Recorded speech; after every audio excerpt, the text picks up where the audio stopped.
होता है।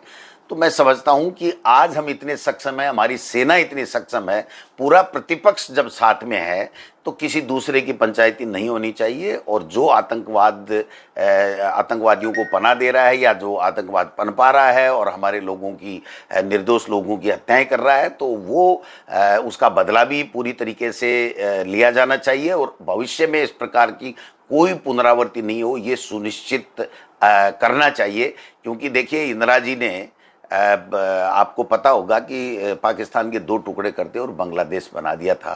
तो मैं समझता हूं कि हिंदुस्तान को कम करके कोई दुनिया में कोई भी देश अगर आंक रहा है तो वो गलती कर रहा है। हिंदुस्तान किसी भी रूप में कम नहीं है। हिंदुस्तान के लोगों में एक जज्बा है, एक जुनून है, देश प्रेम, देश भावना, राष्ट्रभक्ति का जज्बा है और वो कूट कूट के भरा हुआ है और वो उबाल मार रहा है कि हम किसी भी सूरत में दोबारा आतंकवाद की घटना नहीं हो, ये सुनिश्चित किए बगैर हमको विराम नहीं लेना चाहिए, हमको किसी तरह की सहमति नहीं करनी चाहिए। लेकिन फिर भी हम ये मांग करते हैं कि देश के प्रधानमंत्री जी को पूरी बात देश के लोगों को, प्रतिपक्ष के तमाम पार्टी के लोगों को बतानी चाहिए और उसके बाद में आम सहमति बनानी चाहिए। क्योंकि ये देश का सवाल है, कोई बीजेपी या कांग्रेस का या किसी दल का सवाल नहीं है, किसी व्यक्ति का सवाल नहीं है, किसी एक नेता का सवाल नहीं है, ये देश के लोगों का सवाल है, राष्ट्र का सवाल और सम्मान है। इसलिए इसके साथ किसी तरह का कोई समझौता नहीं होना चाहिए। सरकार को अब जो है उल्लंघन करने के बाद में सीज फायर का अब क्या कदम उठाने चाहिए?